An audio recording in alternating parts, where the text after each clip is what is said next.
And then, so sometimes they would have an idea for a song, and then I would fold that idea into the storyline. And sometimes I would say, hey, I need a song about this. And then they would write it. So it would just go back and forth.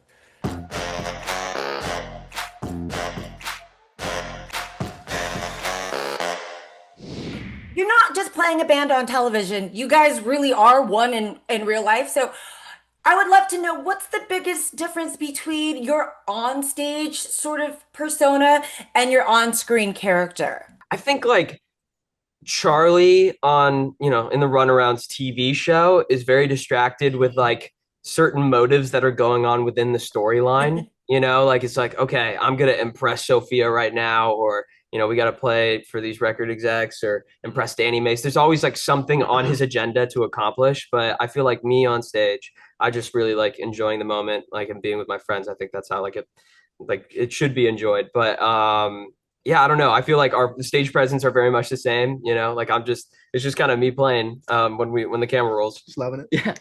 Yeah. I would love to know when you guys are performing in front of, say, and I'm kind of referring to the carnival scene, and seeing I guess the extras kind of really get into your music, and then as opposed to watching that, like watching the audience when you've played a festival, what is that sort of like for you? I feel like it's a lot of times if you're playing to a crowd of extras, at least in our experience, in our little experience of doing so, a lot of times they're people that have checked out the band and know some of the songs already. So we were shocked by that. It's not we're not at the moment we're not the biggest band around. So it's nice when people show up and they know the words to the songs and they want to be there. So they make it easy. Mm-hmm.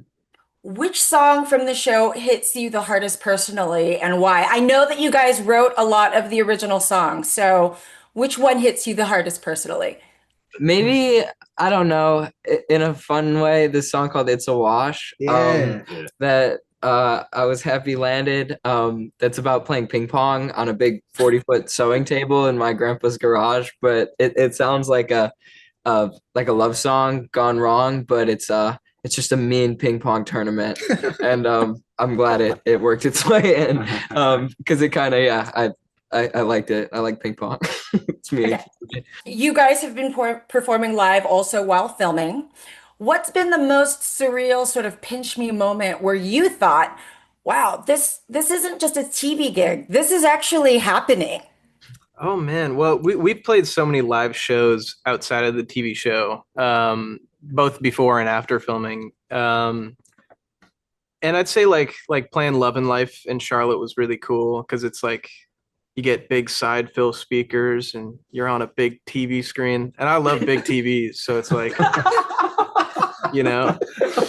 like anytime like I'm on a big TV, I'm like, that's cool, man. Well, I guess you guys are just gonna have to get used to it now. Yeah, that's the idea. Easy. Well, Jeremy, question for you. Yes.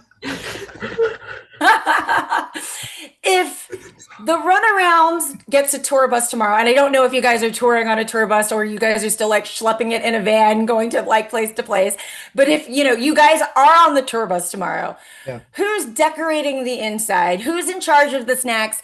And who's banned from the auxiliary court? Damn. Ooh, who's banned from the auxiliary court? Okay, I'll make this easy. I'm banned from the auxiliary court. No. No, it's a trick one. He's decorating the inside.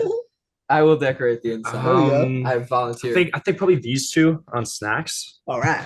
And let's then go. he's on jokes. There is a TV mounted. He's gonna in the set van. up the Mario Kart. Yeah, we do have a TV mounted Yeah. in the van, so Yeah. It's true. dreams have I'm come ready. true. Yeah. The music is so good. Not only just, whoever is curating the soundtrack and the songs that the Runarounds are playing. I would love to know, were these songs written before the script was created and like Such a good question. handpicked? Because I mean, everything goes so well, and the music writing is phenomenal. Like sometimes when you get music shows, the songs aren't great, but I put this on Spotify. They're Love all that. really good. Yes. Oh, that's so nice to hear. No, it's all the guys write their own songs. So these guys we met them when they were in high school, Kiyra. They were literally like 16, 17 years old.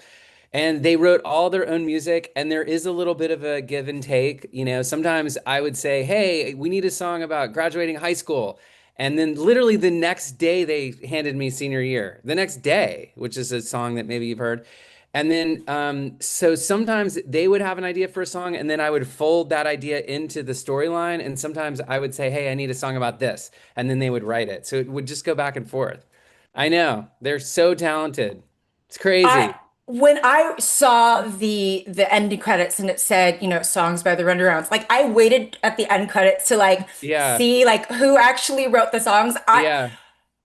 And how old are the boys now? They're all in their early 20s. So believe it or not, when I first had this idea, we had the cast of Outer Banks send out this call because they had these giant social followings. So we said, if you have a high school rock band, there's going to be a band in Outer Banks. And so we got 5,000 bands sent to us in a week.